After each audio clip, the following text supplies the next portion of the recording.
Tim Satreskrim Polrestabes Makassar berhasil menangkap pelaku penyekapan dan ruda paksa mahasiswi inisial MR 20 tahun di Makassar, Sulawesi Selatan, tepatnya pada Sabtu 16 Mei 2026. Pelaku inisial DR 29 tahun diringkus dalam pelariannya pada saat keluar dari kapal di kawasan Pelabuhan Tanjung Perak, Surabaya. Pelaku pincang pada saat ditangkap lantaran ditembak polisi setelah berusaha melawan saat hendak diamankan. Pada saat berada di dalam mobil, pelaku sempat diinterogasi oleh para petugas, dan dalam keterangannya pelaku mengakui telah melakukan penyekapan terhadap korban. Pada saat kejadian, DR menyebut pengikat korban, lalu melakukan ruda paksa terhadap MR selama 1 hari. Penyekapan dan aksi ruda paksa itu dilakukan DR di sebuah rumah kontrakan yang ia sewa seharga Rp300.000 per harinya. Menurut keterangan Kapolrestabes Makassar yakni Kombes Pol Arya Perdana, 2 hari pertama pasca korban mendatangi rumah dan bekerja sebagai ART berjalan dengan normal. Namun situasi berubah pada hari ketiga ketika pelaku masuk ke dalam kamar korban sambil membawa cutter. Pelaku mengancam korban, menutup mulutnya menggunakan lakban dan mengikat tangan korban sebelum melancarkan aksi bejatnya. Kasus ini terbongkar saat pemilik rumah datang memeriksa kontrakan karena masa sewa telah habis. Pada saat pintu diketuk, korban ditemukan dalam kondisi lemas dengan tangan masih terikat sambil meminta pertolongan.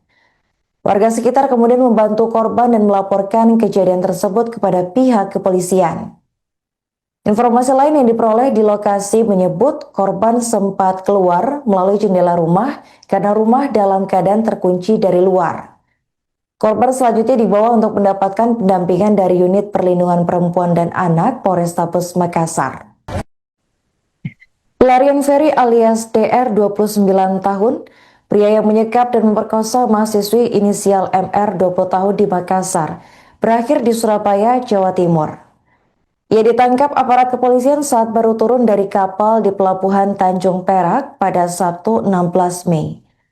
Kapolrestabes Makassar Kombes Pol Arya Perdana menyebut DR ternyata bukanlah pelaku baru. Catatan kepolisian menunjukkan ia pernah terlibat pencurian motor di Takalar. Bahkan sebelum ditangkap, DR kembali mencoba mencari korban dengan membuka lowongan kerja palsu di media sosial.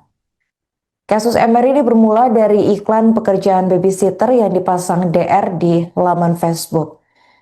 MR, mahasiswa asal Nunukan yang sedang kuliah di Makassar, tertarik dan mengikuti arahan dari pelaku. Ia kemudian datang ke rumah kontrakan DR di kawasan Jalan Metro Tanjung Bunga, Tamalate, tepatnya pada Sabtu 9 Mei 2026. Pelaku berdalih pekerjaan babysitter belum tersedia, lalu meminta korban bekerja sementara sebagai asisten rumah tangga. Setelah 2 hari, DR masuk ke kamar korban dengan cutter dan mengancam agar tidak berteriak. Korbanmu tidak berdaya pada saat diruda paksa oleh pelaku. Selain itu, DR juga menyekap korban dengan lakban di mulut dan ikatan di tangannya. Uang, motor, serta handphone korban turut dicuri dan korban akhirnya berhasil melarikan diri setelah pelaku meninggalkan rumah kontrakan.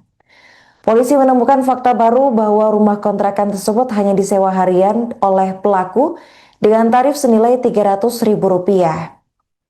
Dari hasil penyelidikan, DR diketahui kabur ke Surabaya menggunakan kapal laut. Tim gabungan Polrestabes Makassar bersama Polrestabes Surabaya dan Polres Pelabuhan KPPB Tanjung Perak kemudian menangkapnya.